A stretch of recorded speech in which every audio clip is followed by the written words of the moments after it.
Saudara Ajis, Saudara Deka, dengar saudara saya.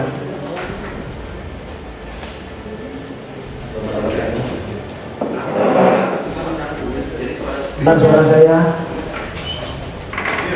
Ya. Ini kan putusan dia. Kita bacakan satu-satu dulu Pak ya. Disepakati ya. Apakah saksi dan terdakwa dibacakan atau kita bacakan saja?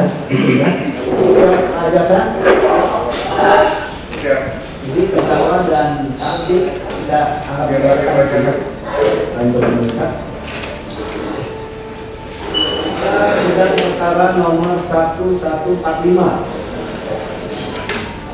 dan dinyatakan terbuka untuk umum. Ini karena putusan ya, jadi kita nyatakan terbuka untuk umum.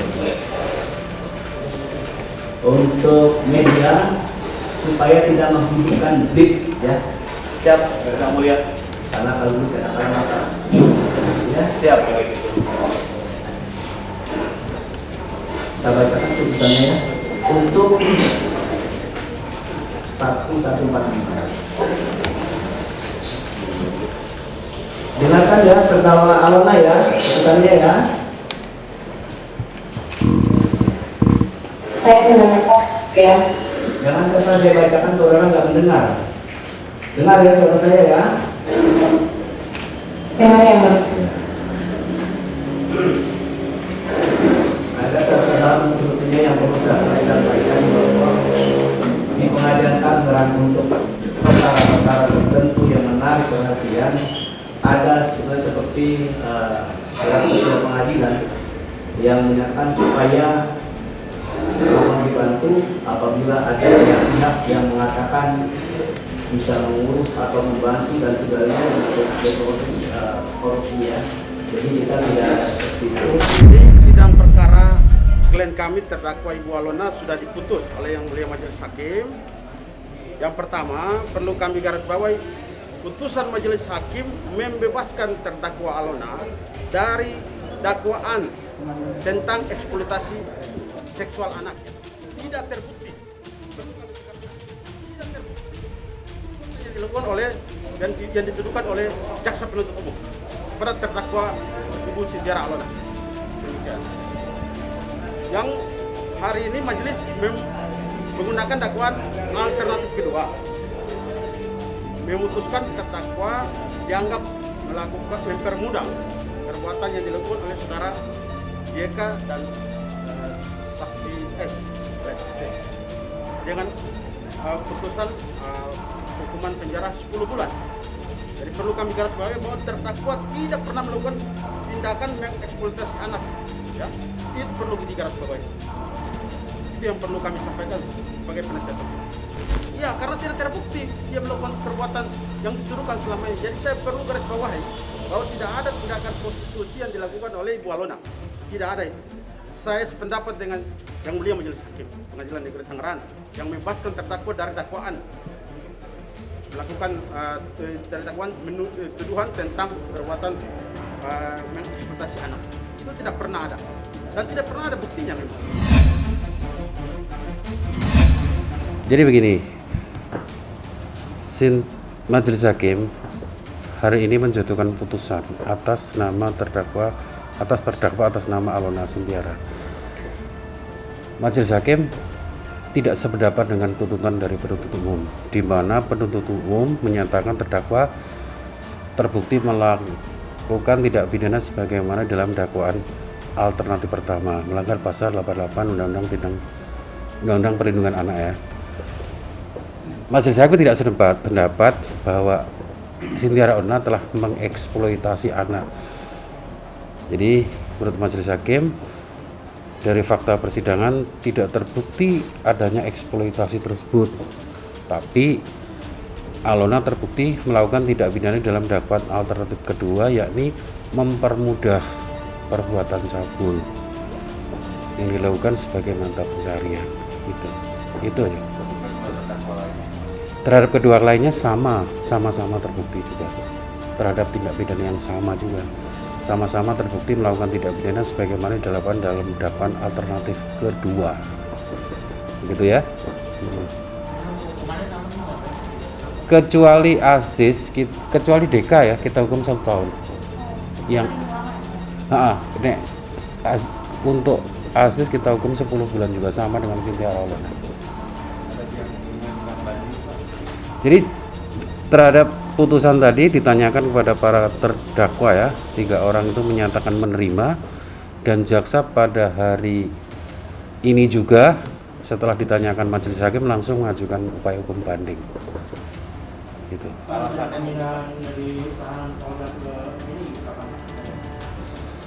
Jadi kemarin sesuai dengan surat dari Kemenkumham itu ya, Lapas Wanita Tangerang ini hanya menerima narapidana. Jadi untuk status tahanan itu masih belum mau menerima.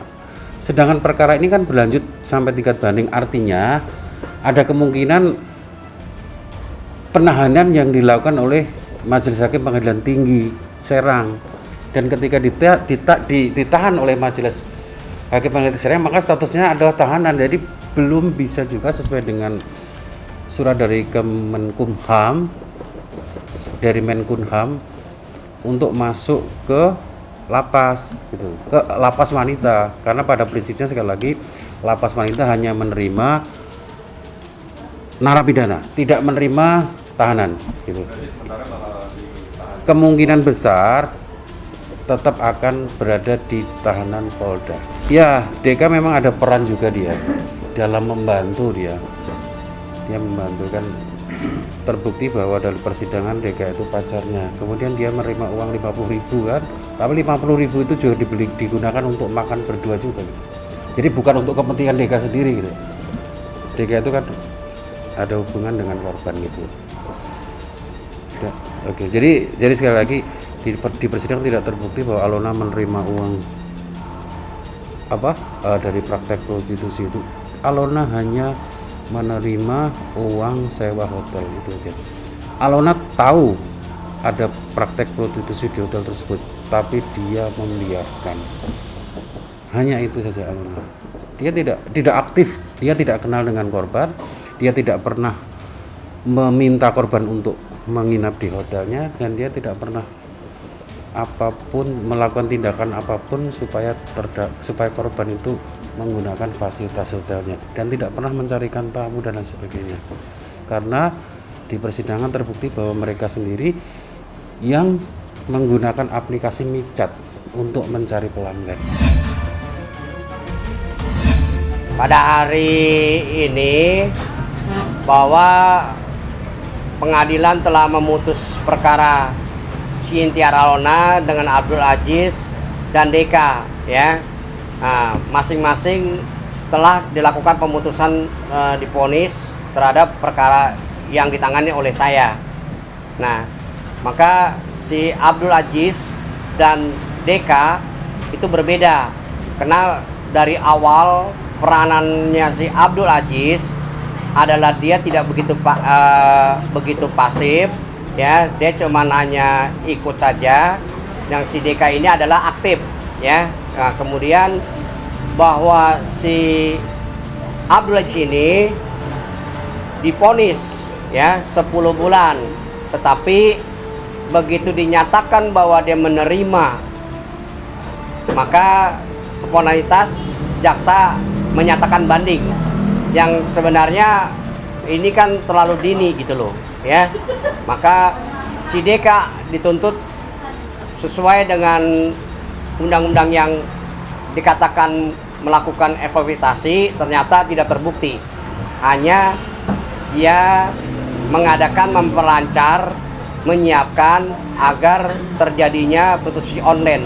Nah, si DK ini diputus 1 tahun. Kenapa lebih tinggi si DK? Karena awal peristiwa ini si DK lah yang memasuki aplikasi untuk datang mengundang ke hotel untuk melakukan prostitusi. Nah, makanya majelis hakim itu mempertimbangkan karena adanya peristiwa tersebut ya, maka berbeda dengan putusannya si Abdul Aziz. Abdul Aziz itu hanya 10 bulan Nah, si DK 1 tahun.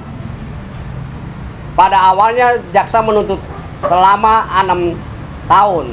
Maka di sini kita lihat mengapa jaksa terlalu cepat dan kemudian daripada tuntutannya terlalu tinggi. Nah, sebenarnya harus juga berpikir bahwa peranannya itu apakah dia dampak terhadap masyarakatnya itu benar-benar bahwa prostitusi online ini melakukan sesuatu mencari keuntungan atau memperkaya dirinya sendiri, atau dia mengeksploitasi, mengajak orang banyak untuk mengadakan suatu perdagangan orang yang disebut eksploitasi perdagangan orang ya. Nah, makanya di sini saya penasihat hukum dari awal yang saya tangani dari peristiwa, kemudian dari pemeriksaan sampai ke tahap 2 dan sampai persidangan, bahwa klien saya itu yang bernama Abdul Aziz dan DK tidak pernah melakukan eksploitasi. Artinya tidak pernah memperdagangkan orang. Ya, itu bahasanya. Maka disinilah karena adanya si Abdul Aziz ini di bawah tekanan atau diperintahkan oleh kakaknya yang namanya Cut Cynthia-Arlona, maka seorang adik mengikuti.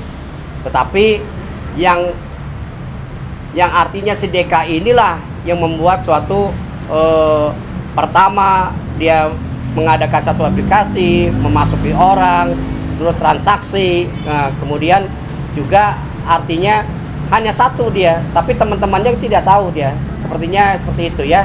Makanya pada hari ini pengadilan telah memvonis ketiga terdakwa dari Cut Cynthia-Arlona juga 10 bulan, Abdul Aziz 10 bulan, DK setahun. Nah, mengapa majelis hakim melihat bahwa vonis ini jauh dengan tuntutan jaksa? Karena melihat bahwa fakta-fakta dalam persidangan, baik alat bukti maupun para saksi ya yang dimukakan sesuai dengan apa yang ada, maka pertimbangan-pertimbangan majelis hakim itulah yang dilihat mengambil, menyikapi, menjatuhkan vonis. Dia cuman hanya sengaja atau tidak sengaja ya, akhirnya divonis 10 bulan. Nah, DK ini setahun. Begitu sidang ditutup, maka majelis hakim mengatakan, bagaimana saudara Abdul Aziz, DK dan Cynthia-Arlona? Dia bilang dia menerima kesalahannya, dia menerima dengan kealfaannya, dia menerima dengan hidupnya yang merasa bahwa dia diuber kesalahannya, dia menerima. Tetapi begitu dilempar kepada majelis hakim, kepada jaksa, maka ditanyakan oleh jaksa, maka jaksa spontanitas langsung dia menyatakan banding. Nah, kami sebagai penasihat hukum ya memperlihat seperti ini, coba berpikir dari awal, dari BAP, dari barang bukti. Nah, ini kan tidak ada kesinkronisasinya, yang artinya keterkaitan terhadap Abdul Aziz. Apa yang terkaitannya? Karena cuma hanya perintah, tetapi dikatakan dituduhnya bersama-sama untuk melihat prostitusi online itu. Padahal dia tidak pernah melakukan. Disinilah kita lihat ya, maka jaksa ini terlalu dini untuk penuntutan yang lebih tinggi, karena dia harus lihat kepekaan terhadap hidup itu tidak lupa dari kesalahan manusia, tetapi dilihat bagaimana caranya bahwa kesalahan itu harus diterapkan. Begitu fakta persidangan, dia harus bisa mengeterapkan kesalahannya itu. Nah, kami sebagai penasihat hukum sudah menyatakan pledoi sudah ya, dan akhirnya kami juga merasa melihat bahwa putusan ini kami sebagai penasihat hukum merasa sudah menyatakan sesuai dengan perbuatannya. Kalau jaksanya mengatakan bahwa itu tidak sesuai atau dia mencari hal yang lain, ya kita tidak paham.